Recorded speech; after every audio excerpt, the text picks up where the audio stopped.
Waikiki, la plage des rois et des reines d'Hawaï. Un lieu mythique, une des plus belles baies au monde, devenue le symbole du tourisme et du farniente tropical. Avec ses eaux turquoises, son volcan et les surfeurs au loin qui dansent dans les vagues. Mais Waikiki, c'est aussi le berceau de la chemise hawaïenne, qu'on appelle ici Aloha Shirt. C'est dans ce lieu paradisiaque que cette chemise est née, il y a 100 ans, aux abords du Royal Hawaiian Hotel, sur l'avenue Kalakaua qui borde la plage.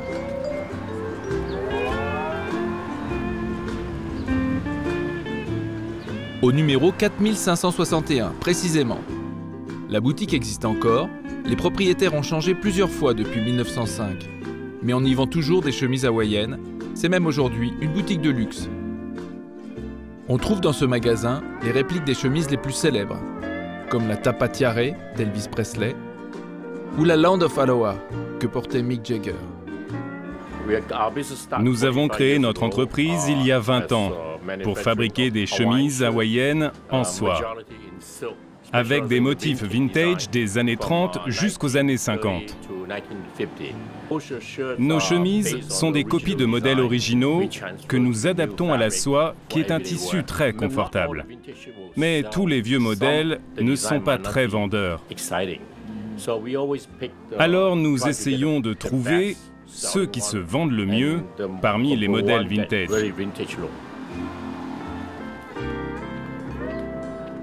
C'est au Bishop Museum, un des plus grands musées d'Honolulu, que nous avons rencontré l'historien Brown de Soto, directeur des collections du patrimoine hawaïen. Nous le retrouvons devant un vestige de tapa, une écorce de mûrier battue qui faisait office de tissu jadis et dont les motifs ont fortement inspiré le dessin des plus célèbres Aloha Shirts. Le tapa est fait à partir de l'écorce de certains arbres. L'écorce est récoltée et doit reposer ensuite un moment. Elle est ensuite étalée sur une enclume de bois et puis frappée avec une battoire pour faire en sorte que l'on puisse décorer le tissu.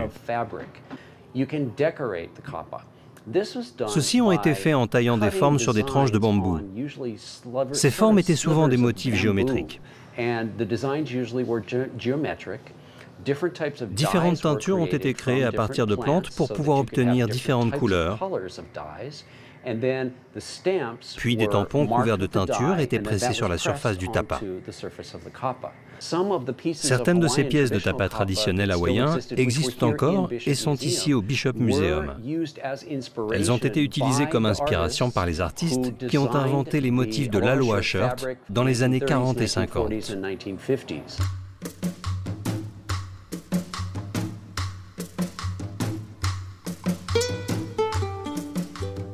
Les origines de l'Aloha Shirt remontent à la fin du 19e siècle, quand un grand nombre d'immigrés japonais arrivèrent à Hawaï pour travailler dans les plantations de canne à sucre.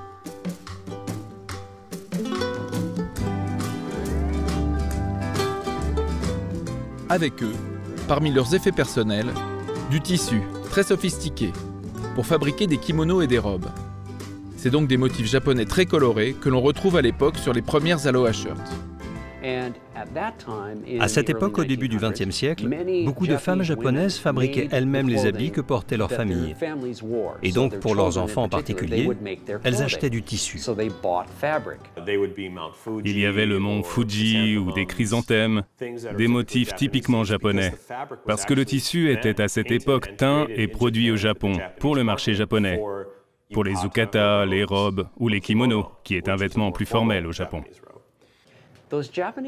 Ces tissus japonais, qui étaient dans les boutiques d'Hawaï, n'étaient pas toujours utilisés pour faire des habits japonais, mais parfois pour faire des chemises d'un style plus occidental.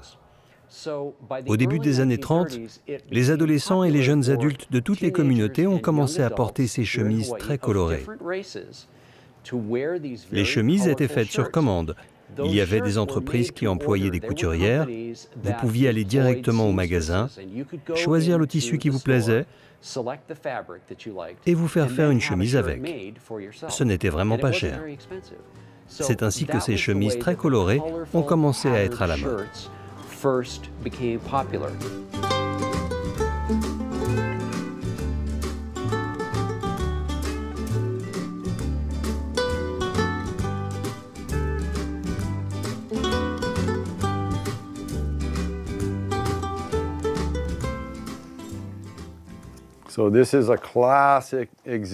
Ceci est un exemple classique des premières chemises, avec le mont Fuji, la mer, les pins, les ponts en bois avec des fondations en pierre et les bateaux à voile japonais.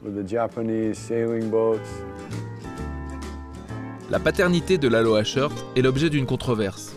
On parle d'un Chinois dépositaire du nom Aloha Shirt. D'autres affirment que c'est le tailleur japonais Musashiya Miyamoto qui découpa le premier kimono pour en faire une chemise. Quand j'ai pu rencontrer Madame Musashiya, elle m'a dit Tu sais, ce film avec l'acteur John Barrymore, c'est moi qui lui ai fait sa chemise. C'était la première Aloha Shirt. Et le Chinois en bas de la rue, il dit que c'est lui le premier. Il peut dire ce qu'il veut, ça m'est égal. Mais c'est moi qui ai fait la première Aloha Shirt. Elle faisait référence au Chinois, au bout de la rue, qui a endossé la gloire d'avoir inventé la première Aloha Shirt. C'était Ellery Chun, un jeune Chinois très intelligent. En général, l'histoire crédite un tailleur nommé Ellery Chun. Vous avez dû en entendre parler pour l'invention de l'Aloha Shirt. Ce qu'il faisait, c'est qu'il taillait une chemise à partir d'un kimono. C'était un homme très intelligent qui avait breveté le nom Aloha Shirt. Il fut donc reconnu comme l'inventeur de l'Aloha Shirt, même s'il y avait d'autres histoires comme celle de Madame Musashiya qui disait « Non, non, c'est moi qui ai inventé la première ». Presque 6 personnes ont dit plus tard qu'ils étaient les premiers. Ce n'était pas parce qu'un designer disait « Ceci est ma nouvelle collection, j'ai décidé de lancer une mode ». En réalité, l'Aloha Shirt vient de la rue, ce qui veut dire que les gens ont décidé de la porter individuellement et c'est devenu une mode.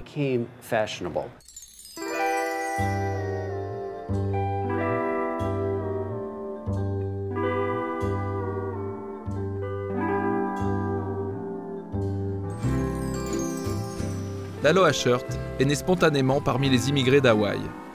Des gens qui voulaient vivre dans un vêtement plus léger correspondant au climat tropical. Pour plus d'aisance au quotidien, ils voulaient rompre avec les stéréotypes du vêtement des Occidentaux, trop guindé et surtout trop chaud.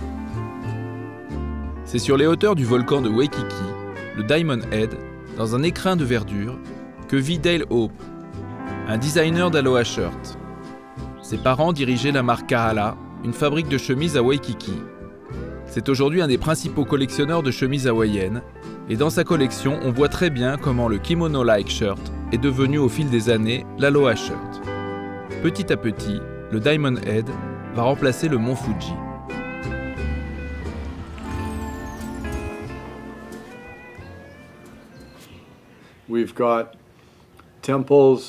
Ici, nous pouvons voir des temples japonais, des calligraphies japonaises, des bateaux de style japonais.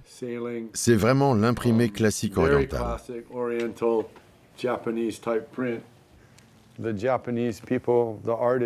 Les artistes japonais du textile ont interprété le mode de vie des îles, les événements qui avaient lieu ici à Honolulu, et les ont convertis en modèles pour les premiers tissus de l'Aloha Shirt. Ils recevaient des photos, des cartes postales au Japon et créaient leurs modèles basés sur ce qu'ils pensaient être Hawaï. Ici, par exemple, nous avons une sorte de scène de canoë hawaïen, alors que ce sont plutôt des canoës de style indien, avec des personnages qui rament l'un contre l'autre. Ici, des filles qui dansent le hula, mais qui ont plus des visages de femmes japonaises qu'hawaïennes. Ça a donc été compliqué pour les Japonais de vraiment comprendre Hawaï et d'avoir une imagerie correcte. Mais ça, c'était les premiers jets. Ici, nous avons un imprimé créé au Japon à partir de cartes postales, d'articles de magazines ou de photos qui leur avaient été envoyées. Nous pouvons voir un petit personnage qui grimpe sur un cocotier, des huttes, des gens en maillot de bain, des canoës à une place et des surfeurs. C'est donc un modèle très intéressant, un classique de l'évolution de l'époque des chemises style kimono en crêpe de Chine.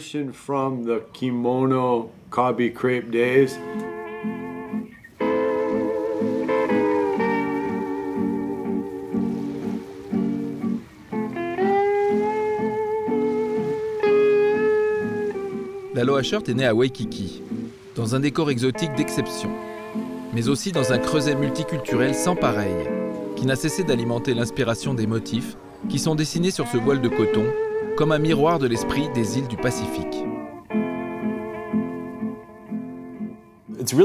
C'est vraiment le premier habit multiculturel au monde.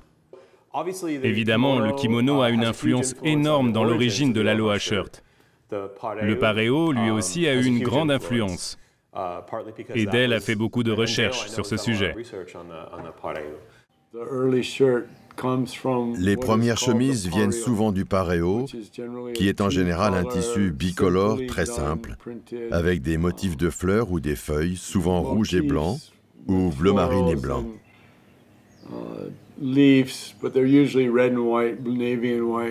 Ils venaient de Tahiti et de Samoa, et les imprimés ont été adaptés par les créateurs locaux. Nous avons des photos de gens qui portent ces imprimés, même sur des habits de femmes ou des maillots de bain de femmes. Et ils datent d'avant l'aloha shirt et les tissus venaient de Tahiti.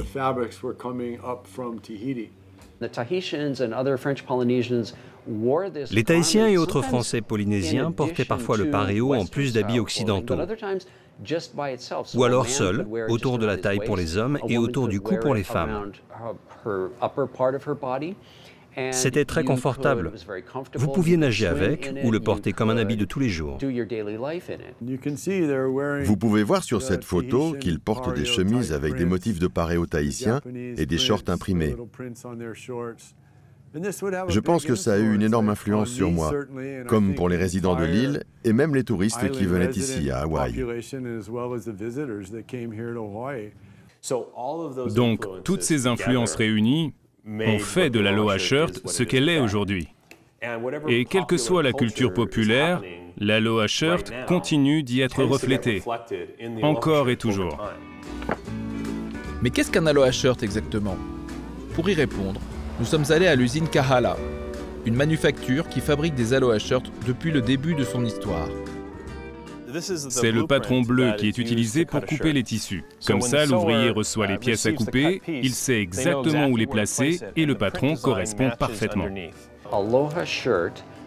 L'aloha shirt est ample et le bas est la plupart du temps droit. On la porte rarement dans le pantalon parce que c'est plus confortable.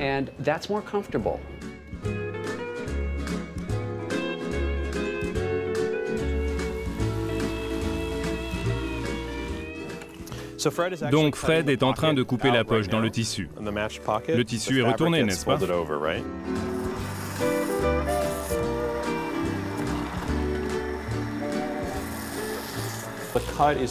La coupe, généralement, est une coupe française avec 6 boutons, sans bordure.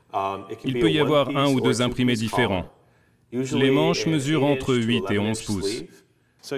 Vous pouvez voir ici, l'imprimé est assez chargé. C'est ce qu'on appelle un 24 pouces half drop. Le modèle se répète d'ici à ici, puis de chaque côté.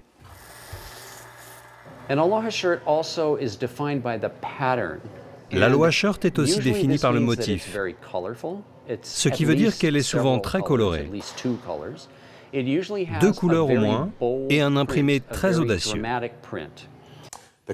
On peut prendre n'importe quelle couleur, ce qui en fait la beauté. D'ailleurs, plus il y a de couleurs, mieux c'est. On ne voit pas beaucoup de tons pastels dans les modèles classiques d'aloha shirt.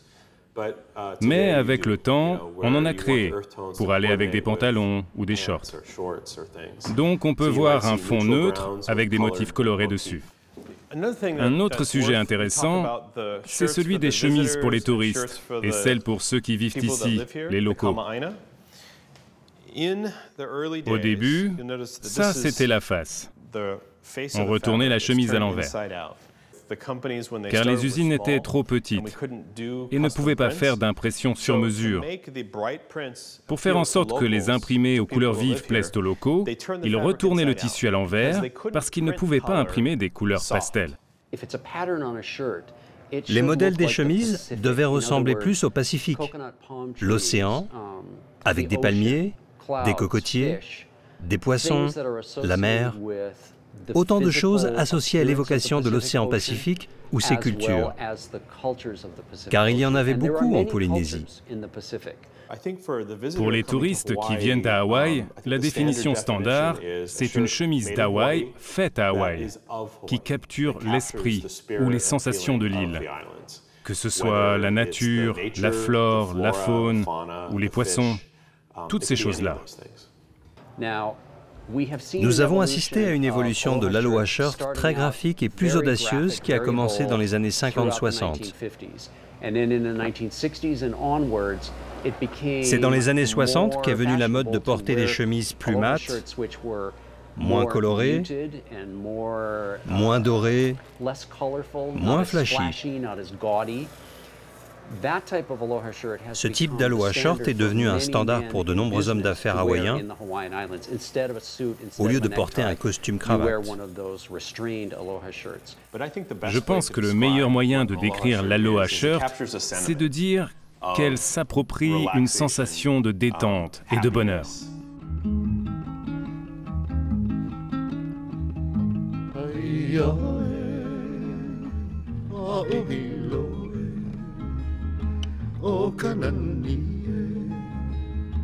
Avec l'essor du tourisme, la petite manufacture Kahala prospère. La chemise hawaïenne devient l'emblème incontournable d'Hawaï pour les touristes. Kahala a été la première entreprise à faire ses propres imprimés et en faire des chemises pour les exporter en dehors d'Hawaï. C'était donc la première manufacture à les produire à grande échelle.